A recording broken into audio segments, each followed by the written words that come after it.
말씀은 신약 85페이지에 있습니다. 누가복음 1장 1절부터 25절까지의 말씀을 저와 여러분이 한 절씩 교독하도록 하겠습니다. 우리 중에 이루어진 사실에 대하여 처음부터 목격자와 말씀의 일꾼된 자들이 전하여 준 그대로 내력을 저술하려고 붓을 든 사람이 많은지라. 그 모든 일을 근원부터 자세히 미루어 살핀 나도 데오빌로 각하에게 차례대로 써보내는 것이 좋은 줄 알았노니 이는 각하가 알고 있는 바를 더 확실하게 하려 함이로라. 유대 왕 헤롯 때에 아비야 반열에 제사장 한 사람이 있었으니 이름은 사가랴요 그의 아내는 아론의 자손이니 이름은 엘리사벳이라. 이 두 사람이 하나님 앞에 의인이니 주의 모든 계명과 규례대로 흠이 없이 행하더라. 엘리사벳이 잉태를 못함으로 그들에게 자식이 없고 두 사람의 나이가 많더라. 마침 사가랴가 그 반열의 차례대로 하나님 앞에서 제사장의 직무를 행할세. 제사장의 전례를 따라 제비를 뽑아 주의 성전에 들어가 분향하고 모든 백성은 그 분향하는 시간에 밖에서 기도하더니 주의 사자가 그에게 나타나 향단 우편에 선지라. 사가랴가 보고 놀라며 무서워하니 천사가 그에게 이르되 사가랴여 무서워하지 말라. 너의 간구함이 들린지라. 내 아내 엘리사벳이 내게 아들을 낳아주리니 그 이름을 요한이라 하라. 너도 기뻐하고 즐거워할 것이요 많은 사람도 그의 태어남을 기뻐하리니 이는 그가 주 앞에 큰 자가 되며 포도주나 독한 술을 마시지 아니하며 모태로부터 성령의 충만함을 받아 이스라엘 자손을 주 곧 그들의 하나님께로 많이 돌아오게 하겠습니다. 그가 또 엘리야의 심령과 능력으로 주 앞에 먼저 와서 아버지의 마음을 자식에게 거스르는 자를 의인의 슬기에 돌아오게 하고 주를 위하여 세운 백성을 준비하리라. 사가랴가 천사에게 이르되 내가 이것을 어떻게 알리오? 내가 늙고 아내도 나이가 많으니이다. 천사가 대답하여 이르되 나는 하나님 앞에 서 있는 가브리엘이라. 이 좋은 소식을 전하여 내게 말하라고 보내심을 받았노라. 보라, 이 일이 되는 날까지 내가 말 못하는 자가 되어 못하리니 이는 내가 내 말을 믿지 아니함이거니와 때가 이르면 내 말이 이루어지리라 하더라. 백성들이 사가랴를 기다리며 그가 성전 안에서 지체함을 이상히 여기더라. 그가 나와서 그들에게 말을 못하니 백성들이 그가 성전 안에서 환상을 본 줄 알았더라. 그가 몸짓으로 뜻을 표시하며 그냥 말 못하는 대로 있더니 그 직무의 날이 다 되매 집으로 돌아가니라. 이후에 그의 아내 엘리사벳이 잉태하고 5달 동안 숨어 있으며 이르되 함께 읽겠습니다. 주께서 나를 돌보시는 날에 사람들 앞에서 내 부끄러움을 없게 하시려고 이렇게 행하심이라 하더라. 살아계신 하나님의 말씀입니다. 아멘. 안녕하세요.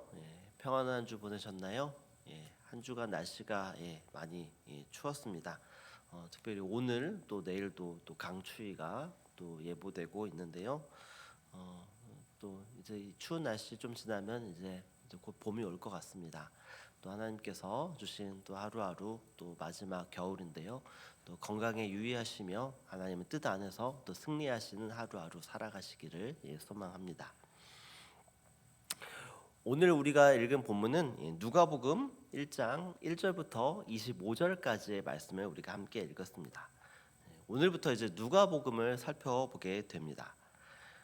복음서를 통해서 우리 가운데에 역사하시는 예수님을 더 깊이 알아가는 이 시간이 되기를 소망합니다.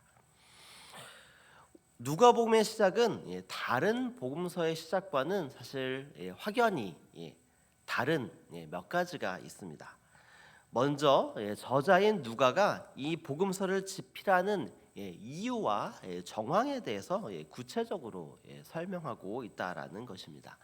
우리 함께 누가복음 1장 1절 말씀부터 3절 말씀까지 우리 함께 읽어보겠습니다. 우리 중에 이루어진 사실에 대하여 처음부터 목격자와 말씀에 일꾼된 자들이 전하여 준 그대로 내력을 저술하려고 붓을 든 사람이 많은지라. 그 모든 일을 근원부터 자세히 미루어 살핀 나도 데오빌로 각하에게 차례대로 써 보내는 것이 좋은 줄 알았노니. 아멘. 아멘. 누가는 누가복음을 통하여 우리 즉 자신을 포함해 모든 초대교회 복음의 증인들이 경험했던 예수님의 복음의 역사 그리고 사건 등이 실제로 일어났던 사실이라는 것을 설명하고자 붓을 듭니다. 그리고 붓을 들어 설명하고자 하는 1차적 대상을 말하고 있는데 그 사람은 바로 3절 말씀에 나와 있는 데오빌로라는 사람입니다. 여기서 데오빌로는 로마의 고위 관리직 사람으로서 기독교 신앙에 대한 기본적인 지식을 갖춘 사람이다라고 유추할 수 있습니다. 이 데오빌로라는 사람은 신앙에 대한 아주 기본적인 지식은 있지만 믿음을 확고히 다지려고 하는 그런 과정 가운데 있거나 이미 신자가 된 이후에 더 깊은 신앙의 기초를 다지고자 하는 그런 신앙에 대한 열망이 있는 사람이었다라고 볼 수 있습니다. 누가는 이런 데오빌로에게 글을 써보내면서 자신이 처음부터 모든 일을 자세히 살펴보았고 그 봤던 내용들을 써서 보냄으로 인해서 누가복음 속에 담긴 예수님에 대해서 예수님을 통해 일어난 그 사실들이 단순히 신앙 고백이 아니라 사실에 근거한 그러한 복음이라는 것을 강조하고 있는 것입니다. 그렇기 때문에 누가복음의 내용은 단순히 예수님을 믿으라 이렇게 말하는 것이 아니라 누가복음에 담겨진 내용들이 모두 역사 가운데에 실제로 일어났던 사건이고 그 증거가 여기 있기 때문에 이것을 마땅히 받아들여야 한다 이렇게 말하고 있는 것입니다. 그러면서 누가복음은 곧바로 예수님의 이야기로 시작하지 않는 것을 볼 수 있습니다. 다른 복음서가 예수님에 대한 이야기를 처음부터 시작하는 것과 반하여 누가복음은 예수님이 아닌 세례 요한의 출생에 대해서 시작하는 것을 볼 수 있습니다. 그 이야기가 바로 오늘 본문입니다. 세례 요한의 어머니인 엘리사벳은 나이가 많았음에도 불구하고 잉태하지 못했습니다. 나이가 많음에도 불구하고 엘리사벳과 그의 남편 사가랴는 여전히 자식 얻기를 간구하며 간절히 하나님께 기도하고 있었습니다. 그러던 어느 날 사가랴는 제사장의 직무를 행할 때에 하나님께서 보내신 천사를 만나게 됩니다.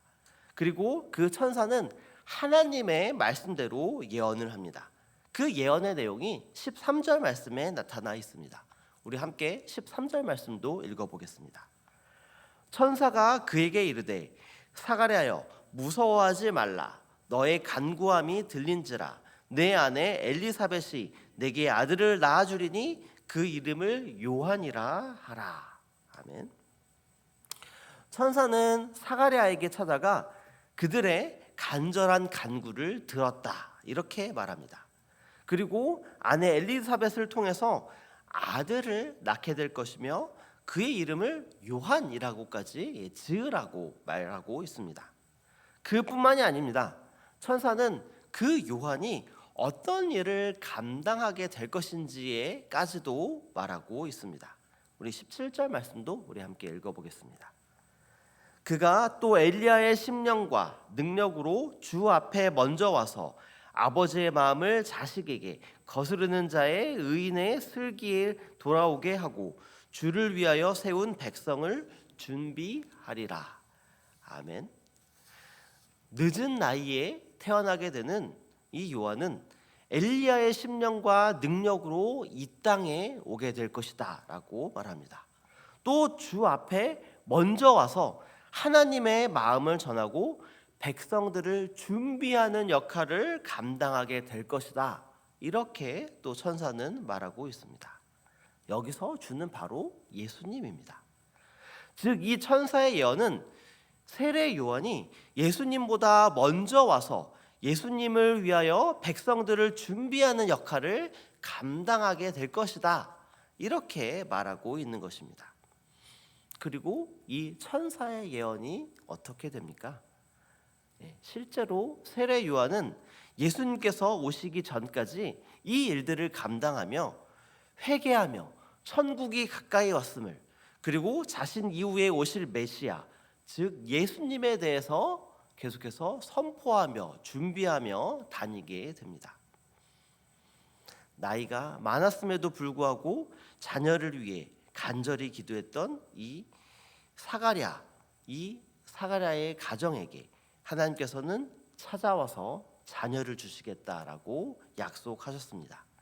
그리고 그뿐만 아니라 하나님께서는 이렇게 태어나는 아들을 통해 하나님의 놀라운 계획을 수행할 역할을 지금 맡겨주시겠다, 이렇게 천사를 통해서 말씀하고 계신 것입니다.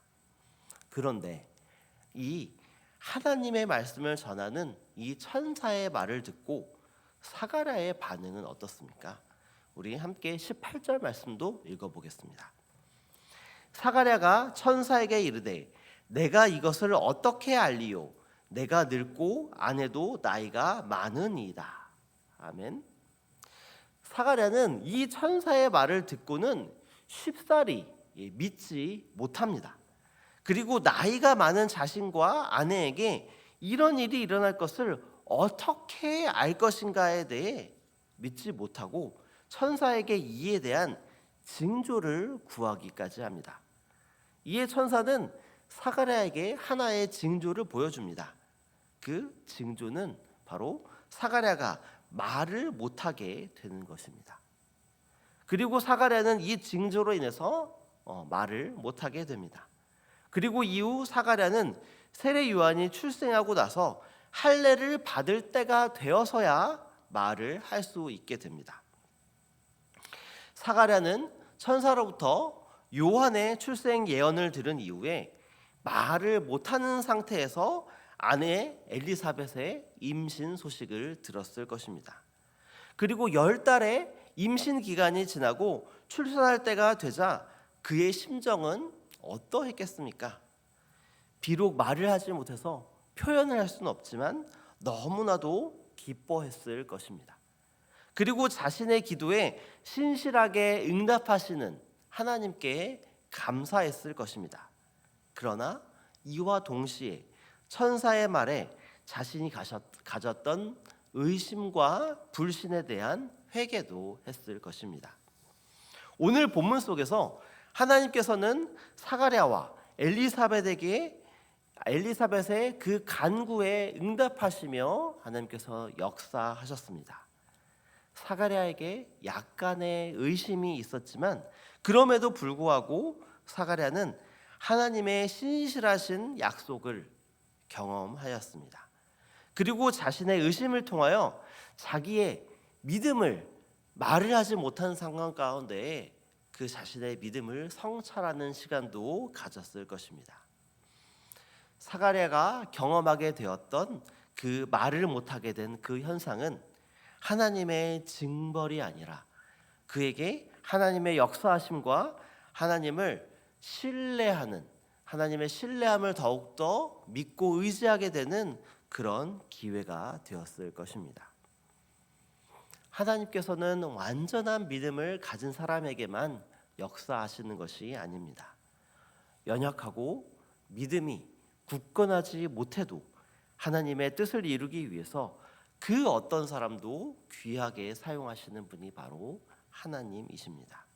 그 하나님을 의지하며 또 신뢰하며 나아가는 저와 여러분 되시기를 소망합니다. 오늘 본문을 시작으로 우리 누가복음 말씀이 시작되었습니다. 누가복음 말씀을 통해서 앞으로 예수님께서 이 땅에 오신 일과 이 땅에서 우리를 구원하시기 위해 행하신 놀라운 일들을 바라보게 될 것입니다. 누가복음 속에 기록된 모든 것들, 그리고 예수님께서 행하신 모든 사건들은 모두 역사 속에서 실제로 일어난 일입니다. 오늘 본문의 내용처럼 하나님께서 천사를 통해 나이가 많아 임신과 출산의 때가 이미 지난 이 가정에게 찾아와 주시고 그의 간절한 필요에 응답해 주시고 또 세례 요한을 보내시고 그리고 세례 요한을 통해 예수님을 준비케 하신 모든 일 또한 실제로 일어난 것입니다. 하나님께서 누가복음 말씀 가운데 신실하게 이루신 예수님에서 행하신 그 일들 모두 다 실제로 일어난 일들입니다. 이 모든 사건들이 이 성경 속에 등장하는 그 인물들만을 위한 것이 아니라 지금 시대를 살아가는 이 순간을 살아가는 저와 여러분을 위해서도 이루신 일이라는 것을 우리는 잊지 말아야 합니다. 우리가 누가복음 말씀을 살펴보는 데는 데오빌로에게 쓰여진 우리 중에 이루어진 그 모든 사실들이 바로 우리에게도 일어난 일이며 이 일들을 통해서 모든 초대교회의 복음의 증인들이 경험한 그 예수님이 지금 시대에 우리에게도 일어나고 있음을, 우리에게도 역사하고 계심을 생생하게 증언하여 그 말씀들이 우리의 삶 속에서도 일어나기를 바라는 것입니다. 그리고 우리의 연약함 속에서 우리에게 선포되어지는 이 하나님의 말씀이 우리의 삶을 변화시키고 또한 오직 하나님만을 의지하며 살아가게 되는 그 기준이 되어 하나님께서 주신 이 땅을 우리가 믿음으로 또 하나님을 신뢰함으로 또 승리하며 살아가는 그런 삶을 살아가는 저와 여러분 되시기를 소망합니다. 이를 통하여 하나님께서 우리에게 이루신 일들, 예수님을 통하여 이루신 일들이 무엇인지를 더 깊이 묵상하며 오직 그것만을 굳건히 붙들고 살아가는 저와 여러분 되시기를 소망합니다. 이 시간